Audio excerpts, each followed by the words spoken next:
తెలంగాణ భవన్లో మాజీ మంత్రి ఎమ్మెల్యే హరీష్ రావు మాట్లాడుతున్నారు. లైవ్ లో చూద్దాం. ఈ రోజు నేను సొంతంగా తయారు చేయలేదు. ఇది కేంద్ర ప్రభుత్వం విడుదల చేసిన మినిట్స్. ఇది కేంద్ర ప్రభుత్వం ఇచ్చిన మినిట్స్. ఆ మినిట్సే చదువుతా ఉన్నాను. ఆ మినిట్స్ లో ఎంత స్పష్టంగా చెప్పారంటే both the states and KRMB will discuss and finalize the protocols for handing over the Nagarjuna Sagar Dam and Srisailam Dam and all 15 prioritized component outlets to KRMB and come out with a concrete action plan in this regard within 7 days. 7 రోజుల్లోగా ఎలా అప్పచెప్పాలనేటువంటి ఒక action plan తయారు చేసుకొని మా ముందుకు వస్తారు. Both the states will hand over the 15 prioritized components outlets of Nagarjuna Sagar project and Srisailam project to KRMB within 1 month time period. ఒక్క నెల రోజుల్లోగా ఈ 15 outlets ను KRMBకి అప్పచెప్పడం జరుగుతుంది. ఇది మినిట్స్ ఆఫ్ ద మీటింగ్. మూడవది, CRPF will keep a strict vigil on the dam site and will allow the engineers officials from Government of AP and Government of Telangana to enter the premises of Nagarjuna Sagar Dam only after the permission of KRMB. Telangana Andhra ఇంజనీర్లు ఎవరన్నా dam మీదకి పోవాలంటే KRMB అనుమతి తీసుకున్న తర్వాతనే CRPF పోలీసులు మిమ్మల్ని అనుమతిస్తారు. నంబర్ 4,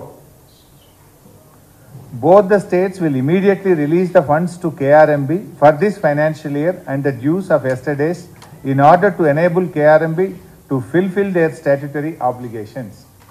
ఇంత స్పష్టంగా ఢిల్లీలో జరిగిన సమావేశంలో నెల రోజుల్లోగా ప్రాజెక్టులన్నీ కేంద్రానికి అప్పగిస్తారు అని చెప్పి ఇది మినిట్స్ ఆఫ్ ద మీటింగ్.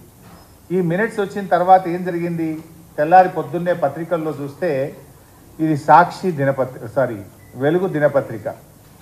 ఇందులో KRMBకి ఓకే చెప్తేనే శ్రీశైలంలో కరెంటు ఉత్పత్తి, నిర్వహణ బాధ్యత KRMBకి ఇచ్చేందుకు ఓకే చెప్పిన అధికారులు, ఫలితంగా ఏపీకి లాభం, తెలంగాణకు నష్టం జరిగే ఛాన్స్.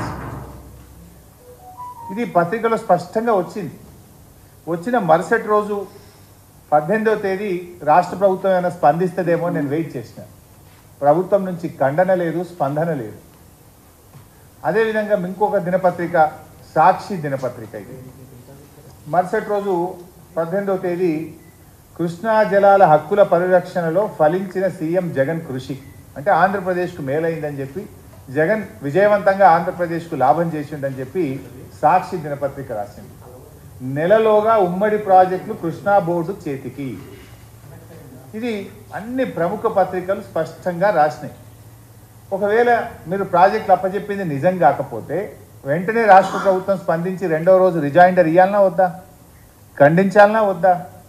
17వ తేదీ మీటింగ్ జరిగింది, మినిట్స్ స్పష్టంగా వచ్చినాయి. ప్రముఖ దినపత్రికలన్నీ KRMB చేతికి ప్రాజెక్టులు పోతున్నాయి, తెలంగాణకు నష్టం జరుగుతుందని, ఆంధ్రప్రదేశ్కు మేలు జరుగుతుందని, జగన్మోహన్ రెడ్డి గారు విజయం సాధించారని అన్ని పత్రికల్లో వస్తే ఈ రాష్ట్ర ప్రభుత్వంలో ఉలుకు లేదు, పలుకు లేదు, కనీసం చీమ గుట్టినట్టు కూడా లేదు. దెన్ 19వ తేదీ నాడు నేను ప్రెస్ మీట్ పెట్టి ఇది ఇంత అన్యాయం జరుగుతూ ఉంటే మీరు ఏం చేస్తున్నారు అని చెప్పి నేను గట్టిగా రాష్ట్ర ప్రభుత్వాన్ని నిలదీయడం జరిగింది.